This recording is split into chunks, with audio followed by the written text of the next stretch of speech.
This is the story of Karamakate, an Amazonian shaman who is the last survivor of his tribe, with two explorers, Theo and Ivan, who, with 4 years of difference, came to his life searching for the Yokurna, a sacred plant that will help them to dream and cure their illnesses. Being Karamakate an older man and without memory, it is just from the arrival of Ivan that he begins to remember Theo, who arrived dying 4 years earlier and with whom he undertook the same trip, the same tour of the river in search of the plant. It is through this tour of the river that Karamakate will remember and unite the two stories, showing to the viewer his vision of the world, the life in the form of a river that flows and that is timeless, which brings together Ivan and Theo in the spirit of an unholy happiness, a spirit that lives and returns, and to whom Karamakate must transmit the knowledge of his people before disappearing, a spirit that will also allow Karamakate to redress his faults and find his way. The film is in black and white, which gives it an historical sense.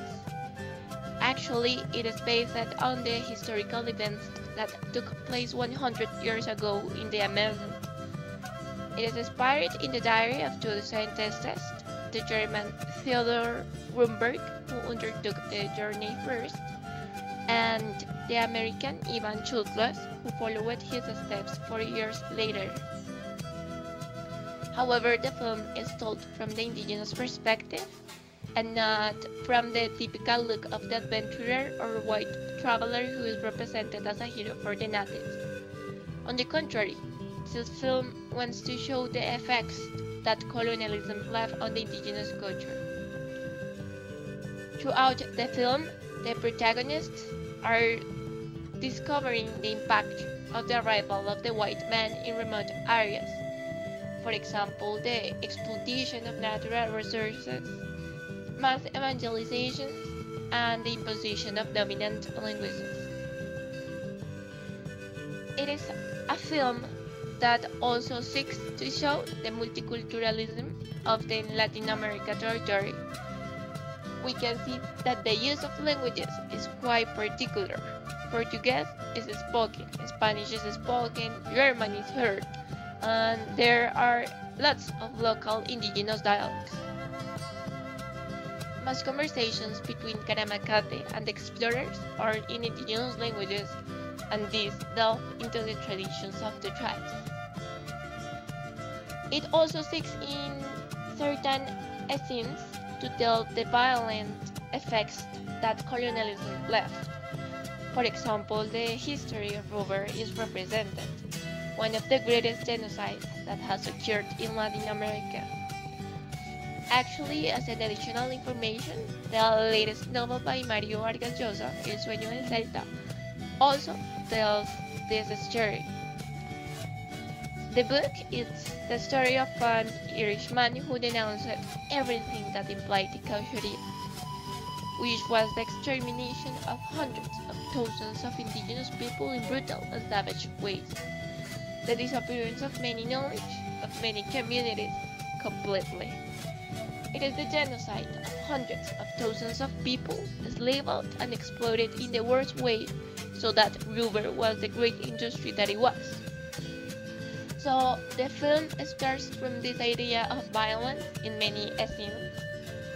The natives always show a great fear. Actually, there is an explicit scene that even seems surreal, where an indigenous is enslaved and without his limbs, thanks to the violence and treatment by the cultures. In this film, we can also observe the prejudices and stereotypes of the two cultures. For example, Karamakate with his ideas that whites are in a certain way, mainly perverse people who only bring bad things to his community, something which leads him to burn the last plantations of the sacred plant, and something that will also affect him. We can also see the conflicts and contrast of the two cultures, On the one hand, the weight attached to its material things and its pretense of profit, and on the other, the indigenous people with their spiritual traditions. There is also an evident conflict of identity, since by losing their knowledge, some indigenous people are vulnerable to being influenced by religion, especially children who have to stay on Catholic missions where they are prevented from speaking their native languages and practicing their traditions.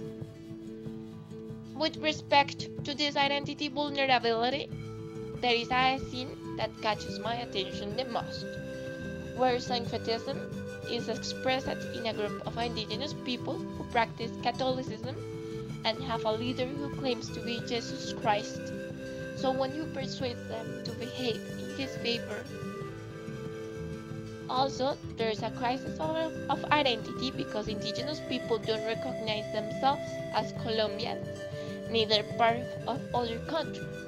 On the contrary, they always seem to fear all these people. They are losing their territory, and that is something which will also lead them to lose who they are. Well, this movie has a lot of content to be analyzed. However, from my point of view, it leaves us with a story to reflect on how we have built our westernized societies at the expense of loss of other knowledge and cultures.